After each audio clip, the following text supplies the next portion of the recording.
The Grand Canyon, located in the northern district of Arizona, is renowned worldwide for its natural wonder and attracts millions of visitors annually. However, a recent discovery by a man in the canyon has sent shivers down the spine of experts and scientists, hinting at a grim possibility. This revelation is not a mere conspiracy theory or fiction, but a grim reality that has caught everyone by surprise. The discovery has raised concerns about the Grand Canyon's future and the surrounding regions, prompting fears of a catastrophic outcome. Brace yourself for an unsettling truth that will challenge your beliefs about this iconic landmark. In 1908, Theodore Roosevelt, the President of the United States, declared the massive Grand Canyon a national monument. Despite evidence of Native American settlement in the area since the 13th century, it was not until 1540 that Europeans stumbled upon the canyon. The Spanish explorer Francisco Vázquez de Coronado led an expedition that made the discovery, marking a significant milestone in the history of the canyon's exploration. The investigation of the canyon by North American people was delayed for several centuries due to its isolated and hard-to-reach location. It wasn't until 1869 that the first hazardous trek down the rapids of the Colorado River and through the 277-mile gorge was led by the geologist John Wesley Powell, accompanied by a team of 10 men in 4 rowboats. This expedition was unprecedented and marked the beginning of the Grand Canyon's popularity. As the 19th century drew to a close, the number of annual visitors to the Grand Canyon increased significantly. Theodore Roosevelt, who was originally from New York, had a strong affinity for the western region of the U.S. Following the assassination of President William McKinley in 1901, Roosevelt became the country's 26th and 27th president and immediately prioritized protecting the environment. After creating the National Wildlife Refuge to safeguard the country's animals, fish, and birds, Theodore Roosevelt shifted his focus to the federal government's regulation of public lands. The designation of an area as a national park used to require an act of Congress, which resulted in a ban on private development on that land. However, Roosevelt introduced a new practice of awarding national monument status to some of the West's most important assets, simplifying the process and reducing bureaucratic obstacles. In January of 1908, Roosevelt utilized this authority to assign a national monument designation to more than 800,000 acres of the area surrounding the Grand Canyon. Roosevelt proclaimed that this natural miracle ought to be left in its present status, expressing that it is basically impossible to improve it, but that it ought to be shielded for people in the future as a grand sight that each American ought to encounter. The Grand Canyon National Park Act didn't become regulation until it was endorsed by President Woodrow Wilson in 1919, which formally made private improvement in the Grand Canyon unlawful by legislative declaration. The Grand Canyon draws in more than 5 million visitors yearly, with hiking, running, and wilderness boating being popular activities.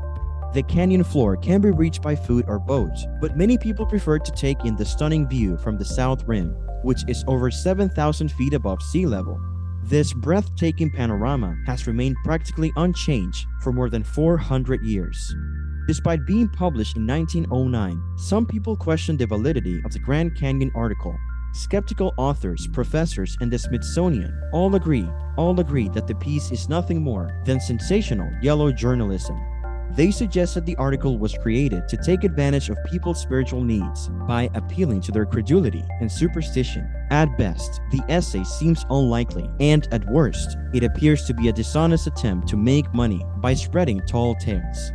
Unfortunately, the article's mysterious author failed to provide any follow-up or further evidence to support the claims made in the piece, leaving both believers and skeptics without closure.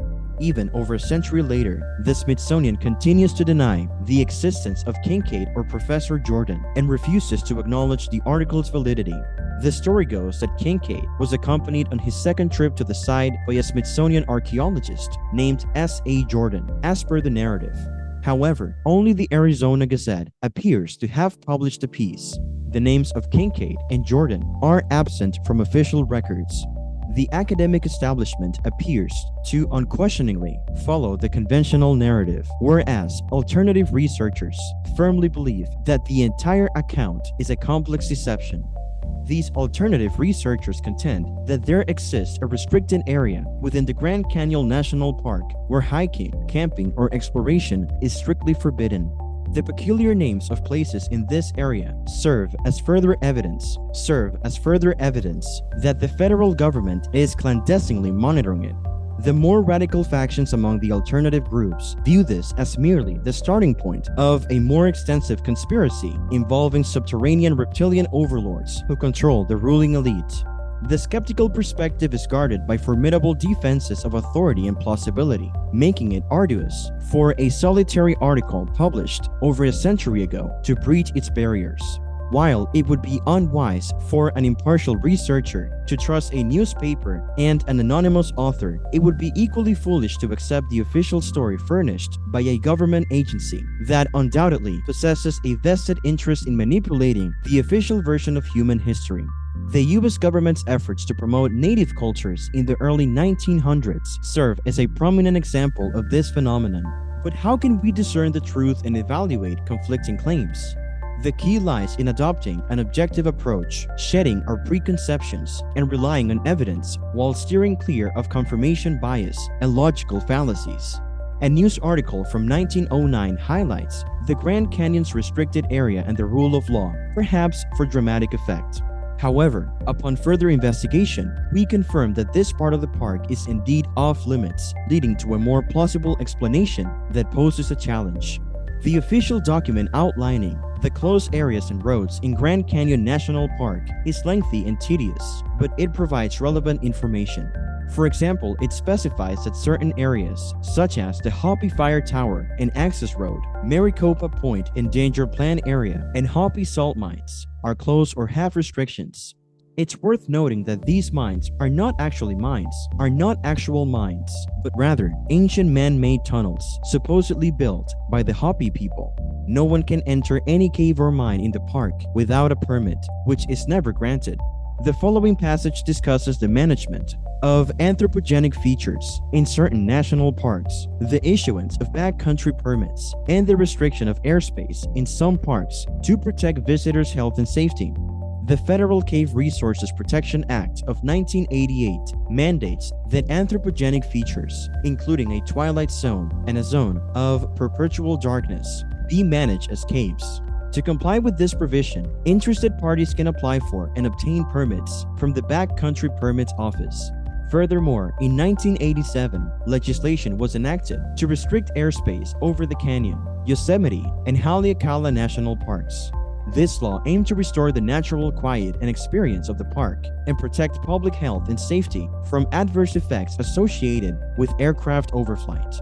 The language indicates that banning airplanes over national parks and controlling artificial components like caves are essential to public health and safety and park tranquility. However, the author worries about a jet flying high above the canyon and why noise pollution only affects 3 of the nation's 418 national parks. Karst soil deposits, volcanic activity, and mythology about long-lost civilizations, demigods, and gods are also compared among the 3 national parks.